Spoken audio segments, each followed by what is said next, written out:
Ya, silakan.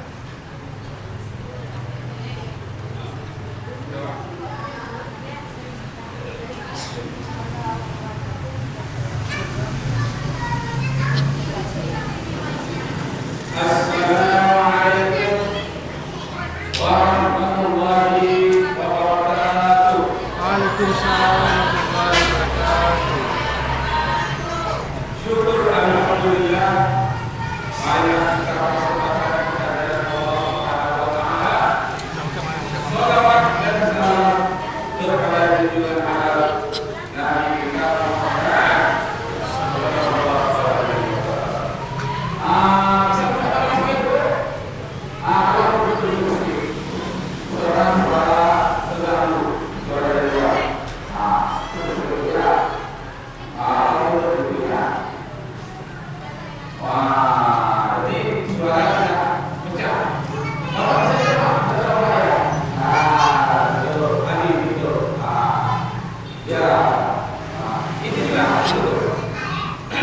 Ya, jadi ibarat mobil mau berjalan, pintunya harus ditutup. Kalau tidak ditutup, nanti penumpangnya bisa keluar ya, akan ada masalah.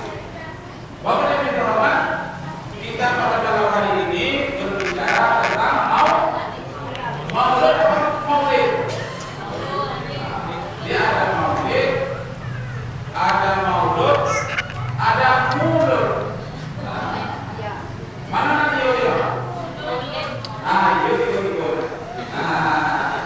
Maulid bercerita tentang orang yang dilahirkan, yakni Nabi Muhammad sallallahu alaihi wasallam. Kalau maulud, itu kisah dilahirnya dilahirkan Rasulullah, bagaimana sejarah pada waktu itu zaman jahiliyah. Itu namanya maulud. Kalau mulud sudah ada untuk makan bersama. Ada kue yang mau dimakan? Ada kok. Lain mau kue? Alhamdulillah. Kalau kue ringan, kalau ada kue kita ada apa? Baiklah, Bapak Ibu Rahman. Jadi tentang maulud ya, kalau kita bicara tentang maulud, ada 3 yang dilupakan orang selama ini tentang peristiwa maulud. Bukan diingat, dilupakan orang selama ini. Mendengar video di televisi, di masjid-masjid, ada ceramah maulud, banyak yang sudah disebut, tapi ada 3 yang dilupakan orang. Yang pertama yang dilupakan orang, bahwa umat Islam itu wajib menjadi presiden, karena Nabi Muhammad adalah seorang presiden negara Islam pertama. Nama negaranya Madinah Al-Munawwarah. Jadi umat Islam harus menjadi presiden. Jangan diserahkan presiden kepada orang lain. Itu intinya. Kalau tidak bisa jadi presiden, jadi menteri. Ya, kalau kita kurang mampu, jadi menteri. Jadi menteri tidak bisa juga.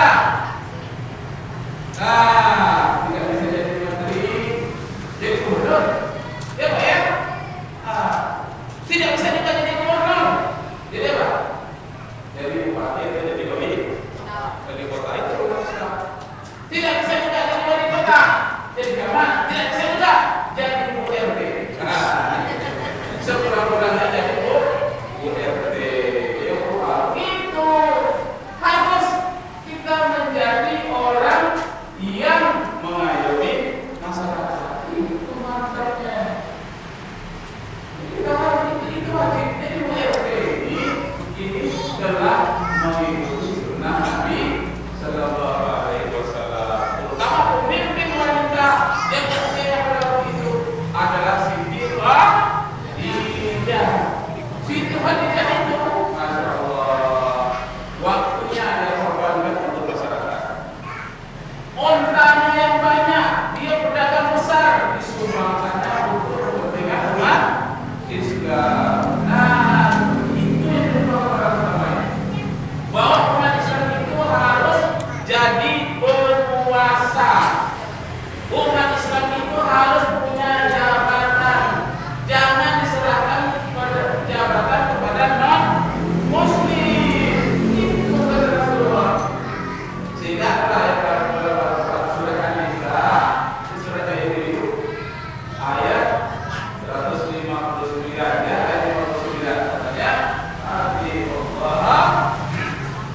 atiiur rasulah wa ulil amri minkum.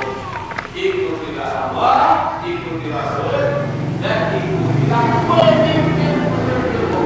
Jadi dari kita yang pemimpin wajib kita ikuti karena kita yang pemimpinnya, kita yang mengatakan wajib kita ikuti. Kalau diundang wajib dan datang, kalau tidak datang berdosa kepada Allah. Kenapa? Karena yang baik yang dimintakannya bukan untuk kepentingan pribadi, tapi untuk kepentingan kita bersama. Kalau untuk pribadi enak kalau di rumah lain, ya kan? Tapi demi masyarakat, demi alam yang akan kita tempuh satu lagi, alam barzakh, alam gaib, itu pahala yang mengalir terus-menerus. Itu tidak sedikit ganjaran pahalanya. Yang penting niatnya lillahi, luar biasa. Tidak mudah menjadi pemimpin orang itu, tidak jadi presiden, jadi desa saja tidak mudah. Kenapa? Semuanya sudah dikira. Masalah jalan, masalah sampah, masalah ronda, ya Bu ya. Nah, jadi pikiran semuanya. Masalah milik pengajian, semuanya jadi masalah. Kalau ada pencurian atau penyerangan, bisa beliau. Ada kematian masuk ke pikiran beliau. Maka pahalanya yang mampu membalasnya hanya Allah Subhanahu wa Ta'ala. Kita kan tidak sekali, ya. Kita akan memuliakan, tidak ada yang memuliakan nanti besok Allah Subhanahu wa Ta'ala. Itu senang, ya. Menjadi penguasa, menjadi RT sampai presiden, menjadi pemimpin apapun, itu adalah sunnah Nabi yang selama ini dilupakan. Seolah-olah sunnah Nabi itu bagaimana cara doa yang baik, bagaimana zikir-zikir, ngajar ngaji, tajwid yang baik. Seolah itu saja tidak juga. Tapi yang juga dilupakan itu salah satunya adalah menjadi pemimpin. Itu adalah sunnah Nabi. Di awal tadi saya sebut presiden sebagai apa saja. Yang intinya adalah menjadi pemimpin. Ada yang pertama, yang merupakan orang selama ini. Pertama, yang kedua, yang merupakan orang bahwa Al-Quran dan hadis merupakan undang-undang dasar. Nah, ya. Jadi kalau undang-undang dasar di dalamnya ada hak asasi perempuan, ya, gender, hak asasi perempuan, hak asasinya anak-anak, ada hukum perlindungan anak, ada hukum kekerasan rumah tangga. Jadi kalau ibu-ibu dijewer oleh bapak atau oleh orang lain, bisa mengadu kepada polisi. Terkena hukuman itu namanya kekerasan rumah tangga. Tidak boleh berlaku kasar terhadap ibu. Ibu-ibu juga tidak boleh kasar terhadap bapak, termasuk terhadap anak. Tidak boleh dijewer telingannya kalau sampai dirang. Yang boleh cuma kalau anak umur 10 tahun tidak mau sholat boleh dipukul. Tapi dipukulnya itu bukan emosi. Dipukulnya itu secara disiplin. Sholat lagi, hari kita berpukul, ya. Jadi tidak rasa pukulan. Nah itu yang dibolehkan.